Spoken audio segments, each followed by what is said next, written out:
Thinking about food. Thinking about food.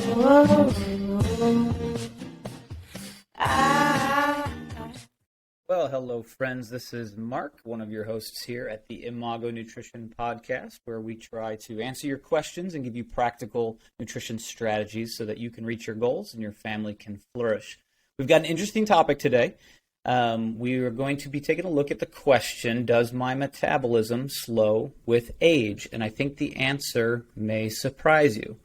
And so if you've heard these arguments about my metabolism is slowing, or in high school my metabolism was on fire, or I'm in my 30s now and my metabolism has suddenly slowed, or it is broken, or it has stopped, or it has been damaged, we're going to take a look at a recent study that gives us some clarity on this. Now, if you have a question, you can, of course, send that to us, and we will consider it for a topic on one of these episodes. And so my sister-in-law, Danielle, is often on this with me as well, but I'm going to be taking this one solo today, and so excited to dig in with it. But to dig into it with you.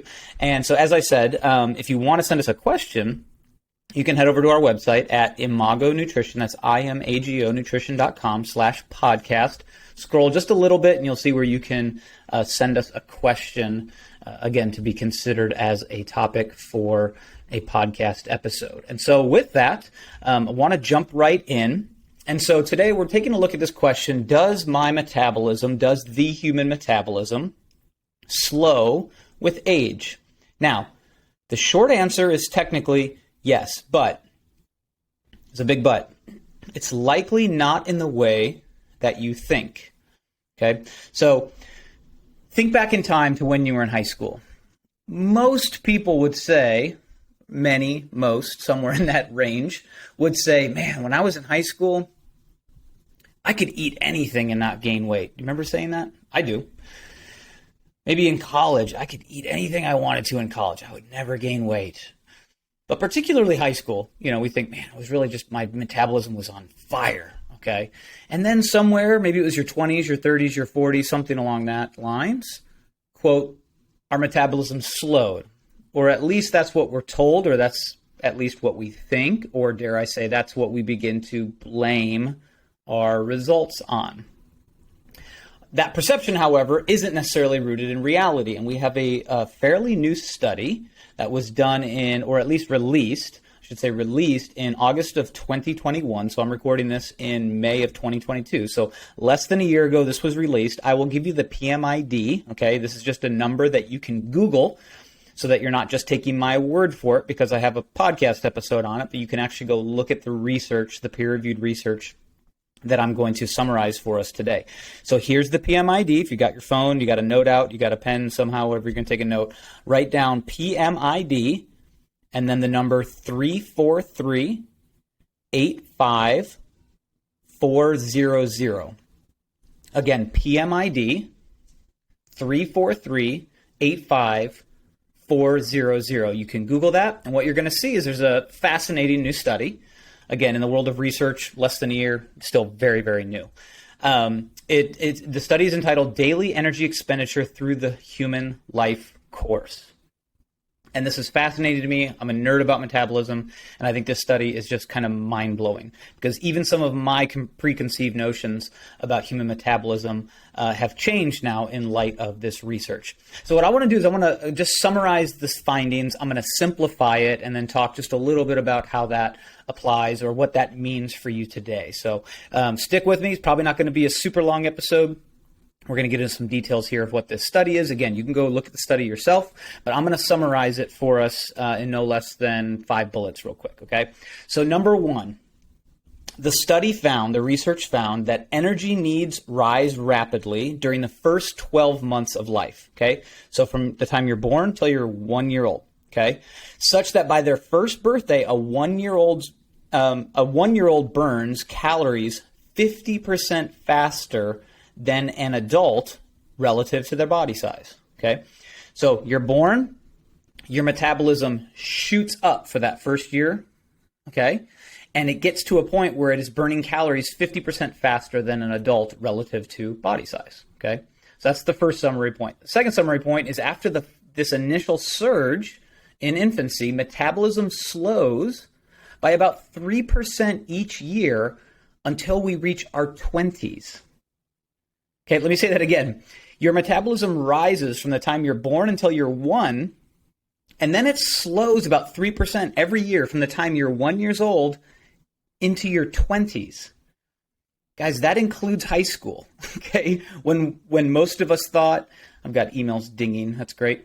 When most of us thought that our metabolism was on fire, turns out it was actually slowing from the time we were 1 till the time we were in our 20s, okay? So the third summary finding is that during the next 40 years, between ages of 20 all the way into our 60s, our metabolism remains steady, even during pregnancy.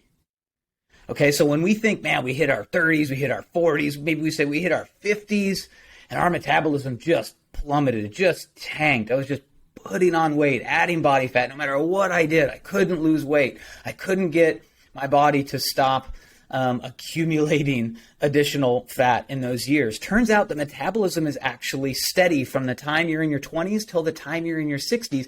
And then the fourth point is after the age of 60, the metabolism begins to gradually slow, yes, but it's to the tune of about 0.7% each year, okay? And the study also found that this pattern holds even when taking into account varying levels of activity. Okay, so it was offsetting, it was taking a look at, again, metabolism through human life course, and it was adjusting for relative body size, levels of activity, pregnancy, etc. So let me summarize it like this. If I was to more concisely put it in one sentence, the human metabolism rises from birth to age 1, slows from ages 1 to into your 20s, holds steady from ages 20 to 60, and then gradually declines after you're 60. Okay? This is radically different than what most of us think, myself included. Okay? We tend to think that when we get into some of those, quote, middle-aged years, our metabolism is really slowing down. But what's really, I think, practically taking place is a couple things. One, we're getting into the career field, and a lot of times in the West, that is not highly active. Okay, we are becoming less active on a daily basis. By the way, we generally have increasing amounts of discretionary spending. Okay, so we are eating out more. We are eating differently than we were in the past when we were under our parents' roof. Okay, we're eating differently than we were in high school and in college. We're less active. Okay, we're perhaps drinking more alcohol, which has a big role in all this as well, et cetera, et cetera. You can see how the dominoes start to fall when you take a look at how we live differently during those years than we did when we thought our metabolism was on fire, okay?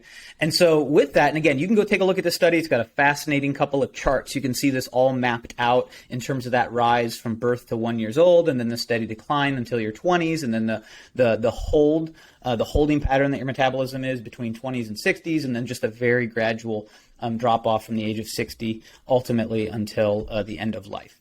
So, but with all that said, so I think that's fascinating, to be honest. What does this mean practically for you, for me, for us? Okay. Practically, this means a couple things that I hinted at earlier. Number one, and this is good news, your metabolism isn't broken. Okay. When I'm working with clients, I often say that the metabolism is not a physical object. It's not an iPhone that you can throw at the ground and shatter. It can't be broken. It can't be damaged, right? It's something that takes place at a cellular level. Okay. It can't stop. It can't shut off. If it did, we would die. It takes place, again, at a cellular level, okay? So this is woven into the very fabric of how our body operates, okay? So number one, it's not broken, okay? It's continually adapting, however. So your metabolism can adapt. It's not a physical object that can be broken, but think of it like a computer that can learn. It's intelligence, and it's continually adapting. So yes, it does go up and down, but that's relative to size. We're talking, again, in the research, in adjusting for bigger human beings, smaller human beings, more muscle mass, less muscle mass, pregnant, not pregnant, et cetera, et cetera. But your metabolism isn't broken. It is continually adapting. Number two, your metabolism wasn't quote unquote on fire in high school. Like, we got to be honest, so many people use that excuse. Well, my metabolism was just on fire in high school. Now I can't get the weight off because my metabolism has slowed so much. Okay. It was actually, your metabolism was the highest when you were 12 months old. And then it slowed until you were about 20, including your high school years. Okay. And the third point is that excess weight gain in adulthood is not due to a slowdown in metabolism.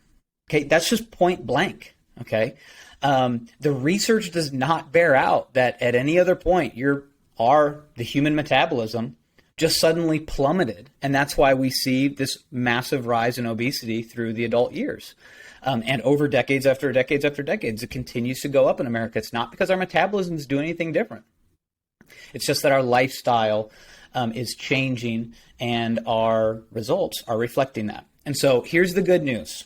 All right, I'm going to put a little button on this thing, wrap it all up, put a little bow on it, I should say. Nutrition is still the single greatest determining factor of body composition, and you can control that. Okay, let me say that again. Nutrition is still the greatest determining factor of body composition, and you can control that. This is something that we work on with all our clients, is achieving their goals with nutrition, okay? Fitness is huge too, obviously, right? Nutrition and fitness combined is a cocktail for different results than you're achieving right now, or it's the reason you've achieved the results that you have right now. And so, again, to summarize, great new study, go take a look at it. Does human metabolism slow with age? The answer is yes, but not in the way that we think. It spikes until the age of 1, slowly reduces until the age of 20, holds steady from 20 to 60, and then gradually tapers off after the age of 60. And so this is good news, folks, okay? So if you're frustrated, if you're struggling, you've come up against this episode and you're like, well, that's what I thought. That's what I was told. And I'm sorry if someone gave you misinformation, or I'm sorry that someone allowed you to think that this metabolism, this understanding of your metabolism, is this huge barrier that you have to overcome in order to achieve a healthy body composition. It's not there. It's not in the research. It's not in the data. And so it comes down to nutritional strategies, fitness strategies, and we can help you with that. And so if this episode has spurred you to have more questions perhaps than you began with, let us know. Head over to imagonutrition.com, IMAGO nutrition.com/contact. Send us an email. Just say, hey, look, heard the episode.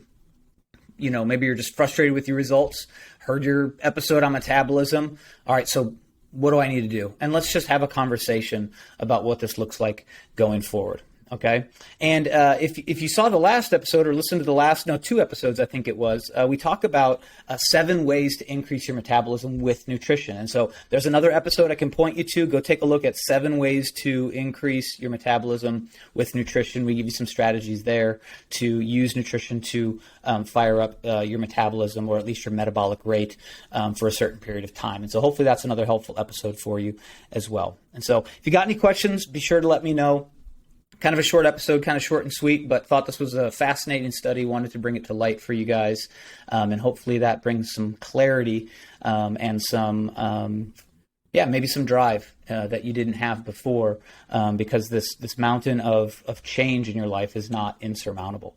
And so with that, hey, if this was helpful, we would appreciate you subscribe to the podcast and leave us a review. Let us know how we're doing. If you've got someone in your life that would benefit from this, or you've got a friend that has been given some bad information about metabolism, thinks that their metabolism has slowed so much that they can't pursue their goals, do us a favor, just shoot them this episode. Let us know if we can help. We would be honored to do so. And if you're on social media, be sure to follow us across any of the channels. We're on Instagram and Facebook and Twitter and YouTube at Imago Nutrition. IMAGO Nutrition, Imago Nutrition. Let us know if we can help. It's been an honor taking a look at this recent research with you.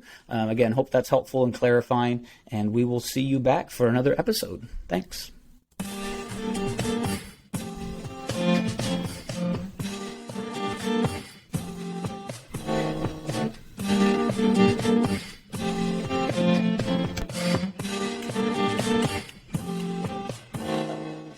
Ah. Thinking about food. Thinking about food.